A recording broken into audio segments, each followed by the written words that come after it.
ప్రియులారా, ప్రార్థన చేసుకుందాం. పరిశుద్ధుడా, మీకే స్తుతులు స్తోత్రాలు చెల్లిస్తూ ఉన్నాం. ఈ ప్రాతకాల ఆరాధనలో తండ్రి, మీ సన్నిధి నిత్యము మాతో ఉంచండి. ఆరాధన అంతటలో మహిమ ఘనత ప్రభావాలు మీకు ఆరోపిస్తూ యేసు ప్రభు వారి పరిశుద్ధ నామమున వేడుకొనుచున్నాము తండ్రి. ఆమేన్. ఎన్ని తలచినా ఏది అడిగినా జరిగేది నీ చిత్తమే ప్రభువా, జరిగేది నీ చిత్తమే. నీ వాక్కుకై వేచియుంటిని, నా ప్రార్థన ఆలకించుమా ప్రభువా, నా ప్రార్థన ఆలకించుమా. నీ తోడు లేక, నీ ప్రేమ లేక ఇలలోన ఏ ప్రాణి నిలువలేదు. నీ తోడు లేక, నీ ప్రేమ లేక ఇలలోన ఏ ప్రాణి నిలువలేదు. అడవి పువ్వులే నీ ప్రేమ పొందగా, అడవి పువ్వులే నీ ప్రేమ పొందగా, నా ప్రార్థన ఆలకించుమా ప్రభువా, నా ప్రార్థన ఆలకించుమా. ఎన్ని తలచినా ఏది అడిగినా జరిగేది నీ చిత్తమే ప్రభువా, జరిగేది నీ చిత్తమే. నా ఇంటి దీపం నీవే అని తెలిసి, నా హృదయం నీ కొరకే పదిలపరచితి. నా ఇంటి దీపం నీవే అని తెలిసి, నా హృదయం నీ కొరకే పదిలపరచితి. ఆరిపోయిన నా వెలుగు దీపము, ఆరిపోయిన నా వెలుగు దీపము వెలిగించుము నీ ప్రేమతో ప్రభువా, వెలిగించుము నీ ప్రేమతో. ఎన్ని తలచినా ఏది అడిగినా జరిగేది నీ చిత్తమే ప్రభువా, జరిగేది నీ చిత్తమే. ప్రియులారా, ప్రభు పేరిట శుభాలు. జన్మదినాలు, వివాహ దినాలు జరుపుకుంటున్న కుటుంబాలకు యేసుక్రీస్తు ప్రభు పరిశుద్ధ నామమున పండు prince and sisters YouTube channel ద్వారా శుభాకాంక్షలు మేము తెలియజేస్తున్నాం. మీ కొరకు ప్రార్థన చేస్తా ఉన్నా. దేవుడు మిమ్మలను దీవించునుగాక. మంచిదండి, ఎండలు మండిపోతూ ఉన్నాయి. మరి ఆరోగ్యం అనేది చాలా ప్రాముఖ్యమైన విషయం. మరి చల్లటి వాతావరణం కొరకు ప్రార్థన చేద్దాం. ఒకరి క్షేమం కొరకు ఒకరు ప్రార్థన చేద్దాం. దేవుడు మిమ్మలను దీవించునుగాక. అందరము కూడా పరిశుద్ధ గ్రంథాలు తెరచి ఈ ప్రాతకాల ఆరాధన కొరకు యెషయా గ్రంథము 6వ అధ్యాయం 3వ వచనాన్ని కలిసి చదువుకుందాం. యెషయా గ్రంథము 6వ అధ్యాయం 3వ వచనాన్ని కలిసి చదువుకుందాం. వారు సైన్యములకు అధిపతియగు యెహోవా పరిశుద్ధుడు, పరిశుద్ధుడు, పరిశుద్ధుడు, సర్వలోకము ఆయన మహిమతో నిండి ఉన్నదని గొప్ప స్వరముతో గాన ప్రతిగానములు చేయుచుండిరి. ప్రియులారా, ఈ 6వ అధ్యాయం మొదటి వచనము నుండి మనం కలిసి ధ్యానం చేస్తున్నాం. ఈ ప్రవక్తకు కలిగినటువంటి దర్శనాన్ని మనం ధ్యానం చేసాం. సెరూపుల కొరకు ధ్యానం చేసాం. ఈ దినాన్న సెరూపుల యొక్క పాత్ర ఏ విధంగా ఉంది ఆరాధనలో ఆలోచన చేస్తూ ఉంటూ ఉన్నప్పుడు ఈవేళ మన యొక్క సందేశం దైవ దర్శనములో సెరూపుల పాత్ర. మన యొక్క దేహ నిర్మాణములో వివిధ విధములైనటువంటి అవయవాలు మన యొక్క దేహములో నిర్మించబడతాయి. ప్రతి అవయవానికి కూడా ఒక ప్రత్యేకత ఉంటుంది. అవి వాటి ధర్మాన్ని నిర్వర్తించాలి. ఈ దేహము శరీరములో చెయ్యి పని చేయకపోయినా, కాలు పని చేయకపోయినా, కన్ను పని చేయకపోయినా మనల్ని అవిటివారు అని పిలుస్తారు, డిజేబుల్డ్. అయితే ఇక్కడ అత్యున్నతమైన సింహాసనం మీద ఆసీనుడై ఉన్నటువంటి ఆ దేవుని ఆ మందిరములో దర్శనములో చూచినప్పుడు ఆయన చొక్కాయి అంచులు ఆ దేవాలయం అంతా నిండుకొనినప్పుడు ఆయనకు పైగా సెరాపులు నిలిచి ఉన్నారు. వారికి ఆరేసి రెక్కలు ఉంటాయి అని, రెండు ముఖమును కప్పుకుంటాయని, రెండు కాళ్లను కప్పుకుంటాయని, రెండింటితో ఎగురుతారు అని దైవవాక్యంలో సెలవిస్తూ ఉన్నది. ఈ శరాపుల యొక్క ప్రత్యేకత మనం జ్ఞాపకం చేసుకున్నాం.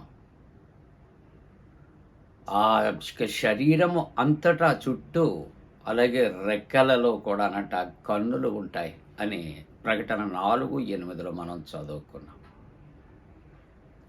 శరాపులు అనగా మహాదూతలు అని చెప్పుకున్నాం. ఈ యొక్క శరాపులు చేసే పని ఏమిటి అనే ఆలోచన చేస్తూ ఉన్నప్పుడు దేవుణ్ణి స్తుతించటం. వారు ఏమని స్తుతిస్తూ ఉన్నారు అంటే ఈవేళ 3వ వచనములో సెలవిస్తున్నటువంటి మాటలు మనం చూస్తే, వారు అంటున్నారట, సైన్యములకు అధిపతియగు యెహోవా ఎటువంటి వాడు చెప్పండి? Thank you. పరిశుద్ధుడు, పరిశుద్ధుడు, పరిశుద్ధుడు అని సర్వలోకము కూడా ఆయన మహిమతో నిండి ఉన్నదని గొప్ప స్వరముతో గాన ప్రతిగానాలు చేస్తూ ఉంటారట. అది సెరూపుల యొక్క బాధ్యత. కాబట్టి ఇక్కడ దైవ దర్శనములో సెరాపుల యొక్క సాక్ష్యాన్ని ఏమిటంటే, యెహోవా దేవుడు ఎటువంటి వాడు అనే ఆలోచన చేస్తే పరిశుద్ధుడు అని వాక్యం రాయబడుతూ ఉన్నది.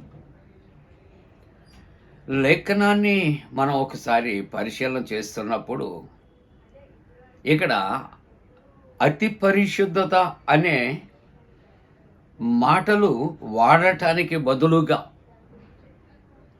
పూర్తి అత్యధిక స్థాయిని చూపించటానికట ఇక్కడ హెబ్రీయులు ఒక పదాన్ని మరలా వారు పునరావృతం చేస్తూ ఉంటారట. పరిశుద్ధుడు మరియు పరిశుద్ధుడు, పరిశుద్ధుడు అని ఇలాగూ ముమ్మారు చెప్పటములో ఉన్నటువంటి భావము, ప్రత్యేకత హెబ్రీ భాషలో ఇక్కడ అత్యున్నత స్థాయిని వివరించడానికి వాడబడింది. మనం క్యాజువల్గా మాట్లాడినప్పుడు మనకు మనస్సుకు నచ్చితే ఒక పని కానీ, ఒక వ్యక్తి కానీ, మన మనస్సుకు మనకు నచ్చితే ఎలాగుంది అంటే మనం ఏం చేస్తామంటే, చాలా బాగుంది అని చాలామంది చెబుతూ క్లోజ్ చేస్తాం. కానీ మనల్ని ఇంప్రెస్ చేస్తూ ఉంటున్నప్పుడు ఏమిటంటే, చాలా బాగుంది, చాలా బాగుంది, చాలా బాగుంది అంటే ఆ భావాన్ని ఇన్నిసార్లు చెప్పటంలో ఎక్స్ప్రెస్ చేస్తూ ఉంటున్నాం.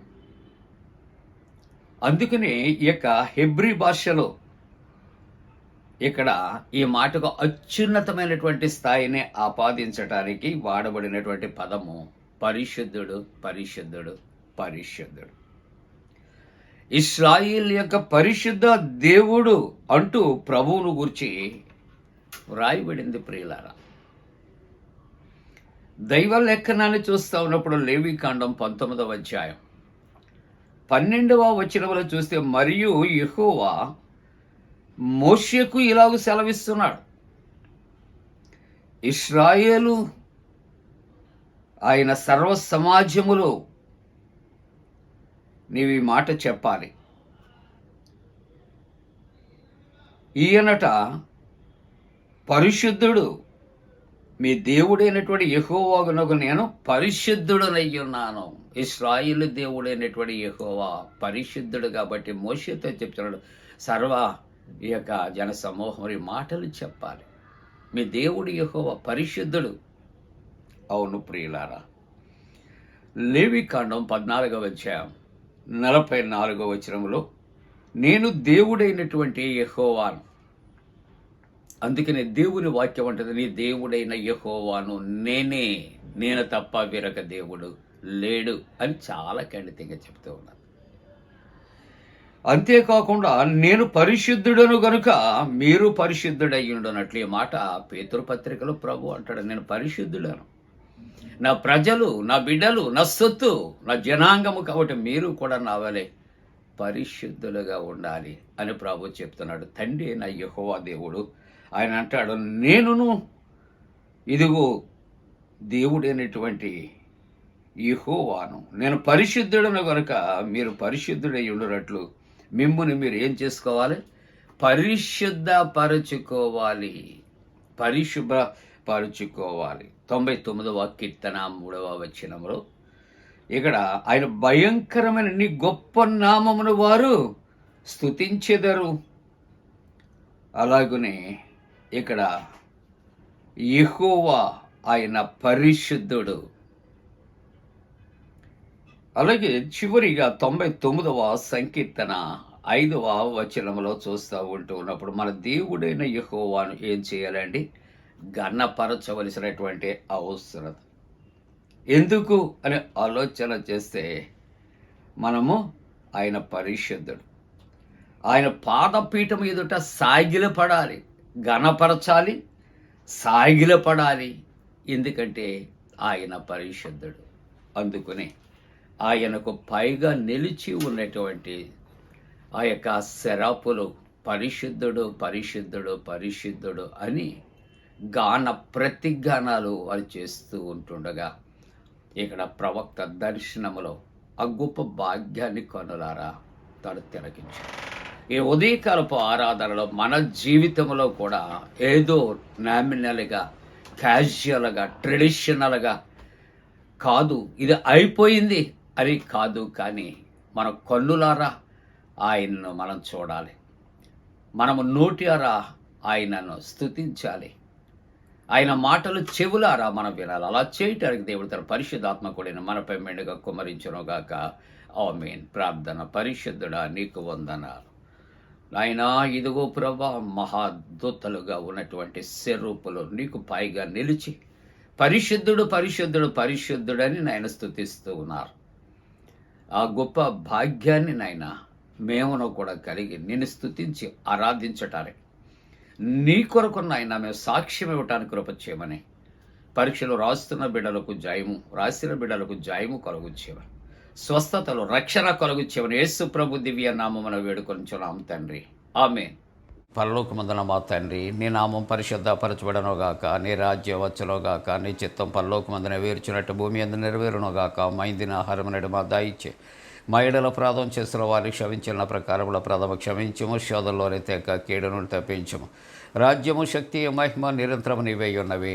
ఆమేన్. మన పరమ తండ్రి అయిన దేవుని యొక్క ప్రేమయు, ప్రభువైన యేసుక్రీస్తు ప్రభు కృపయు, పరిశుద్ధాత్మ యొక్క అన్యోన్య సహవాసము ప్రాతకాల ఆరాధనలో ప్రభువుని ఆరాధిస్తున్న ప్రతి కుటుంబానికి తోడుగుండి సంరక్షించి కాపాడునుగాక. ఆమేన్.